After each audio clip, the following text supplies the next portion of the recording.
از شما راضی باشد. فرزندان در غریبی خدمت و تحصیل کرده ایستاده اند، دریغ نداره در حق من هم دعا کنید. شاد باش بنده نیک. یعنی ما دائم دعا میکنیم و باز دعا میکنیم که خدای مهربان اون فرزندهایی که از این دیار ما و شما بیرون از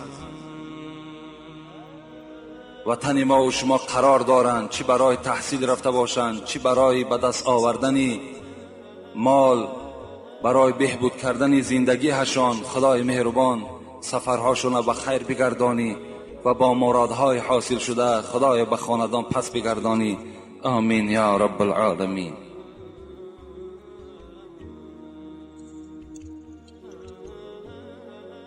السلام علیکم محترم حاجی مرزا. خداوند همیشه شما را نگاه دارد و زبان شما را همیشه گویا گرداند که ما از این پند و نصیحت های شما راه راست را یافتیم و از کارهای بد دور شدیم و با شرافت موعظه های شما بسیار کسان راه راست را یافتند و همه جوانان ناحیه ما مخلص شما شدند. همیشه ثبت های کسیتوی شما را انتظارند و از شما خواهش التماس نمودند که همین شعر نویسنده را از زبان شکرین شما شنویم. التماس همین کسیت را ما بررسی میبریم و یک گروه مخلصان شما از ناحیه کلخازآباد از مسجد ملا عمر. اینجا یک شعر این برادر ملا عمر یعنی کتابت کردن از ناحیه کلخازآباد که این ما بهر شما خوانیم، میلش میخوانیم. هر لقمه که میخوری بگو بسم الله، هر یک نفس فرو بری یا الله، هر کار که میکنی خدا خواهد و گوی، کارت بر رواج میشود انشاءالله. هر کس که بود بنده آزاد خدا، شکرانه کند بداد و ناداد خدا. جز مهر خدا کی بود مهر دیگر، کی یاد کسی کند به جز یاد خدا. رفتن شاهان از پی در یوزدری، بشکست کلاه و قدح و کوزگری. خاری بودا عاقبت عمر عزیز، بی طاعت و بی نماز و بی روزگری. البته این خدا رحمت کند این برادر ملا عمر، بسیار یک یعنی شعری نیکی که همه از پند نصیحت عبارت هستند. اصلا شعر خواندن در اسلام این هیچ خلل و نقصی ندارد. یعنی شعری که اگر اون مذاق نباشد، شعری که وای دروغ نباشد، وای در اسلام خواندن این شعر هیچ غلطی نیست. برای همین خداوند در هر یک کلمه ای که این برادر ایجاد کردن خدا حسنات در نامه اعمالش کتابت کند. السلام علیکم داملای عزیز. از شما خواهش دارم در حق پدر من و جمیع گذشتگان و مشکلی دارم دعا کنید، در نگهبان خدا باشید. خدای مهربان این پدری که الحال این فرزندی که از جانب پدرش شاید که دعا طلب کرده باشند، خداوند این پدر هر مراد که داشته باشد حاصل بگرداند. اگر گذشته باشد خدا رحمت مغفرتش بگرداند و این مشکلاتی که این بنده تو دارد خدایا با فضل خودت اون مشکلات آسان بگردانی. آمین یا رب العالمین. بسم الله الرحمن الرحیم. السلام علیکم بابای داملا. سوال: موی سری که ما جوانان نیمش را بریده خود را زیبا میکنیم، این مو به نام تیتانیک مشهور است، جایز است کردنش یا نه؟ سوال دوم: حضرت محمد صلی الله علیه و سلم همگی 93 سال عمر داشت، 63 سال در دنیا، 30 سال دیگر در شب معراج. حقیقت دارد یا نه؟ یعنی این برادری که اولین سوال کردن که ما جوانها امروز مویهای سر یک قسمش میگیریم یک قسمش نمیگیریم که به نام تیتانیک مشهور است. اصلا موی سر که حدیث ابو هریره هست، پیغمبر خدا میگوید من کان له شعر فلیکرمه، هر کسی که اگر موی سر داشته باشد بایستا که موی سر پاکیزه نگه بدارد. یعنی داشتن موی سر این گناه نیست، داشتن موی سر این غلط نیست و تراشیدن موی سر هم غلط نیست، خطا نیست. بلکه وقتی که شما موی سر دارین و موی سر دوست می‌دارین باید که باید تازه نگه بدارین، پاکیزه نگه بدارین. این هم چی است؟ سنت است. چی موی سر ماندن چی پاکیزه نگاه داشتنش سنت است. این هیچ گناهی در اسلام ندارد. لیکن یک قسم موی سر تراشیده می شود، یک قسم سرش تراشیده نمی شود.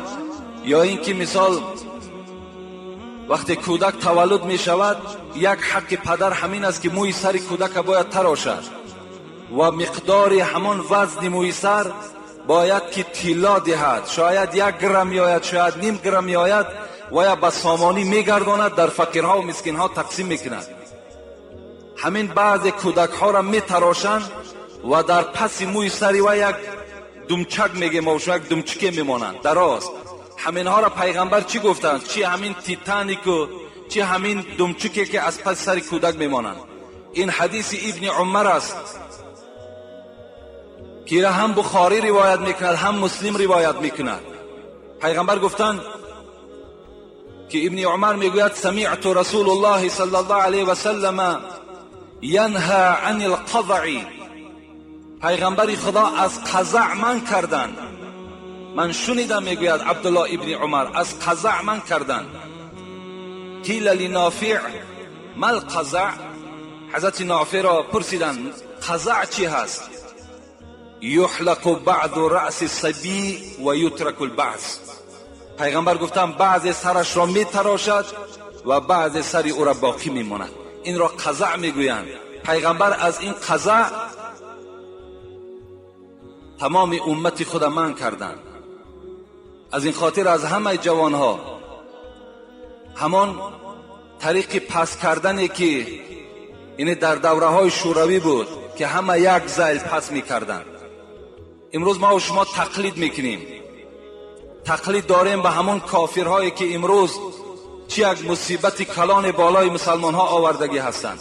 همون اکتیارهای امریکایی که همین تیتانیک و باز دیگر نمودهایی که برآمده است اونها مثال در سری خود دارند. امروز مسلمان ها همونها را دیدند تقلید بر اونها کرده ایستادند. این گناه است، این گناهگار میشوید شما. کسی میخواهد پاکیزه تراشد و اگر نمیخواهی یک رنگ همشه یک زیل پس کن، این بهتر است از او یکی نیمی سر تراشیدگی و بالای سر در یک قسم است. یا اینکه امروز همون یهودی ها را شما نگاه کنین در بین یک شاخ میگذارند دو طرف میتراشند. همون آهسته آهسته امروز تیتانیکش آمد، فردا همون شاخش هم در بین ما و شما پیدا می شود و این شرمندگی است. ما نخواه که در کافر پیرو شویم، نخواه ما تقلیدی در یهودی کنیم. همون یگان یهودی لباس شما را و همین طرز عرف و عادت مسلمان قبول میکند و قبول نمیکند و این کار را برای خودش پس میشمارد که لباس یک مسلمان را بپوشد. امروز ما و شما تقلیدی با اونها میکنیم. این به نهایت گناهگار میشود شخص. همان آدم سرتراشه که همینها را به این احوال میکند وی هم گناهگار است. خدا در قرآن میگه تعاونوا علی البر والتقوى ولا تعاونوا علی الاثم والعدوان.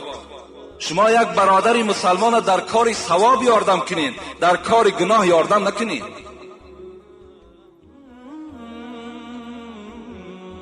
پریگ مخر آوردن دخترها ما کمی کرده بود که امروز بچه ها به این احوال زدن.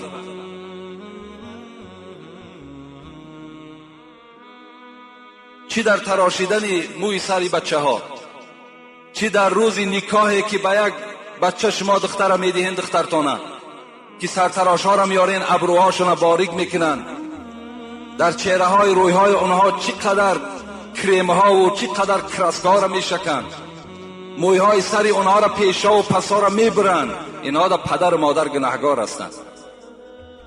اینها در شما اهمیت دید. باور که بے پروایی نکنیم. به خدا قسم اگر همین بے ناموسی و همین بے پروایی ما و شما باشد، دخترهای ما و شما همین 5 سال پس از غربی ها میگذرانند. 5 سال بعد دیگر از غربی ها میگذرانند. این معرکه های افلاسی که در بین ما و شما پیدا شده است.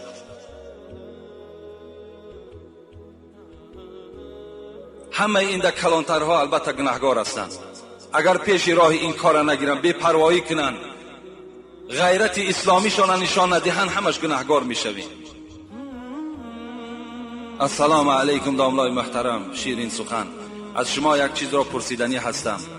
آیا مایه گوساله را خوردن درست است یا نه؟ همین گوشت حلال ماندگی شما همیدون به هر یک آی قدر گوسفند خدا حلال کرده است، گاو حلال کرده است، مرغ حلال کرده است. این قدر نعمت حلال خدا ماندگی شما یک چیزهای را سوال میکنید. امیر 3 بار شد میپرسد. آی قدر هوس داشته باشی رفته خوردن بگیر، حرام است.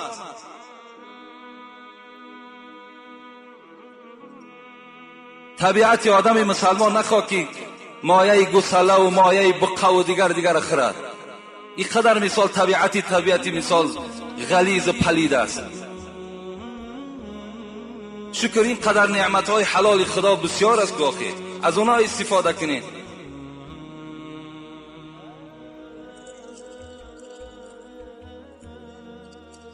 بسم الله الرحمن الرحیم. السلام علیکم داملای عزیز. من از نام خودم عمر و شیرعلی، استقامت کننده کشلاک مهنت آباد خواجگی سفرف ناحیه فرخار، من مخلص اشدی شما هستم. من یک شخصی از هر دو چشم عاجز و از حساب علم و معرفت بی سواد و به سبب گوش کردن فتنه های شما از خیلی مسئله های شرعی آگاه شدم و خواهش آن را دارم که در محفل های مستجاب دعا در حق من دعای کنی برای عفو گناهان و برای مجلای از بصر، یعنی از برای بینا شدن. از سبب زیست و عاجزی چشم ها به دیدار شما موفق نشده ایستاده‌ام. اگر امکان باشد از فتنه های در روزهای جمعه ثبت گردیده به من هدیه روان کنید. و السلام علیکم و رحمت الله و برکاته. داملا از شما منتدار بسیار هستم که هر شب در مسجد فتنه های شما را گوش میکنیم. خوش به حالتان. خدای مهربان این پدری که از دو چشم عاجز هستند، خدایا دولت پیری و ایمان کامل نصیب روزیش بگردان و جمعی مشکلات هاش خدایا آسان بگردان و تنش تا دم آخر خدایا صحت و سلامت نگه بدار. آمین یا رب العالمین. اگر یگان نمایندش باشد بیاد انشاءالله از اینجا میگیریم. چند فتنه در کار باشد میدهیم هدیه برده در حق ما دعا کنند. السلام علیکم داملای عزیز. با سوال من جواب گویید. از پس آدمی که زنش را طلاق کرده است آیا نماز خواندن جایز است یا نه؟ یعنی آدمی که اگر زنش طلاق کرده باشد و در همون داخل باز امامی باشد که از اون در افضل و بهتر باشد، این صورت در از پس این امام نماز خواندن کراهیت دارد. یعنی در دل تو که شک شبهه هست، از این خاطر نماز تو اگرچه مقبول میشه در نزد خدا قبول است از روی فتوا، لیکن مادام شک شبهه که داری در نماز کراهیت پیدا می شود.